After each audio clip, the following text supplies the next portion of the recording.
네, 조선 최고의 외교관이 누구인가 이렇게 물으면은 학교에서 우리가 배웠던 대로 거란과 단판을 지은 고려시대 서희 장군만 생각을 했었는데 그보다 더 탁월한 외교관이 울산 사람 이해 선생이었다는 사실은 우리가 나중에 알았습니다. 최근 들어서 울산에는 이해로라고 하는 도루명이 생겼죠. 자, 한마디로 말하면 세종 임금이 대신들과 국사를 논하다가 일본과의 외교 문제가 나오면 이 문제는 이해가 일본에서 돌아오면 논하도록 하라 할 정도로 아주 그렇게 인정을 받았다고 하니까 어떤 인물인지 짐작이 갑니다.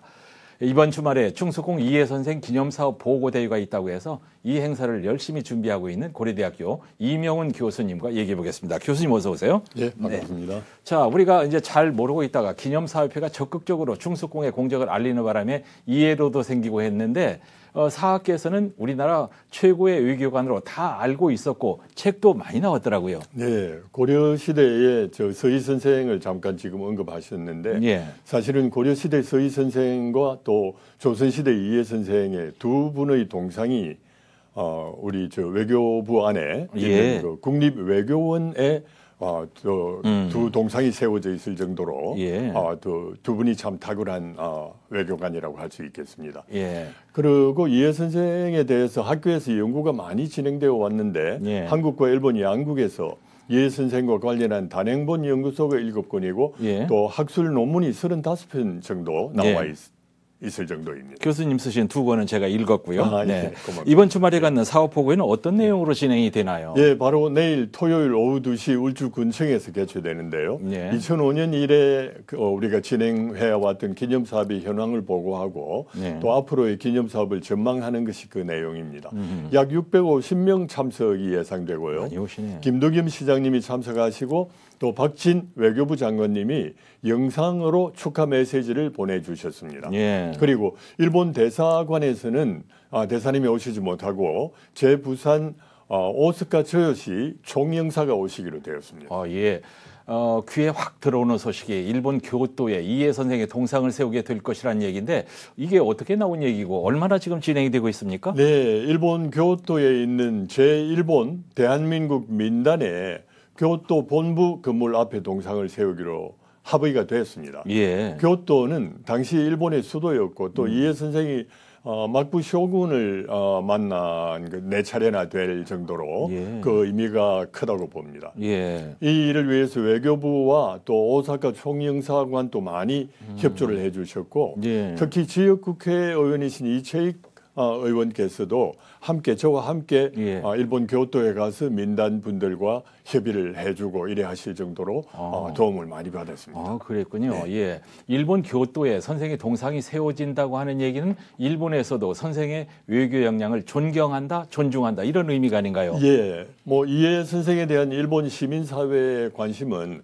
오히려 우리나라보다도 더 좀 많지 않을까 하고 생각됩니다. 예. 2005년도에는 이해 선생 공적비가 대마도에 세워졌고 또 2010년도에 그 이해 선생의 기념비를 교토의 도시샤 대학 군에 세우려고 하다가 예. 당시에 한일 관계가 갑자기 악화되면서 결국 성사되지는 못했거든요. 아쉬웠네. 그리고 이해 선생의 평전 소설이 동경에서 출판되었고 예. 영화가 또 제작되어가지고 영화까지. 예. 그 북쪽에 홋카이도로부터 예. 제일 남쪽의 오키나와까지 개봉관에서 개봉되기도 했습니다. 예. 그리고 또 나카다 미노루라고 하는 학자가 있는데 이분은 이해 선생을 연구해서 요코하마 국립대학에서 박사학위를 취득하기도 했습니다. 예. 우리 이명훈 교수님은 이해 사명, 조선 최고의 외교관 이해라는 책도 내셨고 20년 가까이 이해 선생을 연구하고 기념사업에 열정을 쏟으셨는데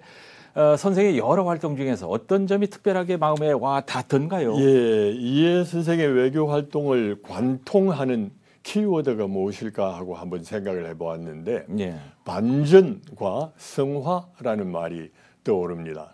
고려시대에 태어나 조선시대에 죽고 예. 향리 계급에서 출발해서 종이품 당상관 벼슬까지 오르고 또 변방인 울산에서 활동하다가 멀리 오키나와까지 파견된 그 바닷길을 예. 개척하기도 했던 이런 것이 반전 이라고 생각을 했고요. 예. 다음으로 성화를 생각했는데 예. 8살에 외구에게 어머니를 잃고 또 아들은 통신사로 또 아버지를 따라서 통신사로 파견되어 가다가 예.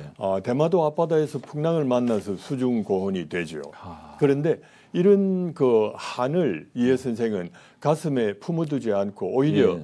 일본에 잡혀간 조선인들을 고향으로 데리고 오는 것으로 그 한을 풀었다고 하는 점에서 예. 그 성화라고 하는 단어가 떠올랐습니다. 예, 예.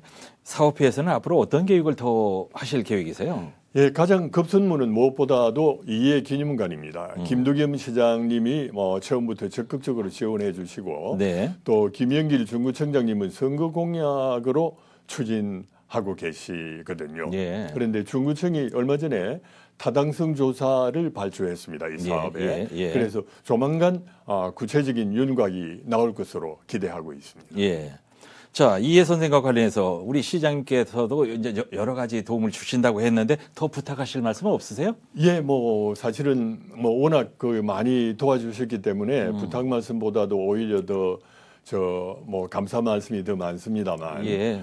꼭 말씀드리자고 하면 역시 그 이해 기념관이 차질 없이 좀 잘 되도록 좀 돌봐달라고 하는 그 부탁 말씀이고, 또 하나는 예. 좀 전에 말씀드린 그 이해함이라고 한다든지 예. 하는 이런 쪽으로 좀 이래 울산시 차원에서 예, 예. 도와주셨으면 좋겠다 하는 생각을 가지고 있습니다. 알겠습니다. 태화로에 이해 공원이 있고요. 바로 옆에는 이해 유허비가 있습니다. 이해 선생님이 평소에 거하시던 그런 곳이라고 하는데요. 자, 우리 시민들 오고 가시면서 목례라도 한번 하시고 지나가시면 좋겠어요. 이해 선생을 연구하고 계시는 고려대학교 이명훈 교수님과 함께했습니다. 교수님 감사합니다. 감사합니다.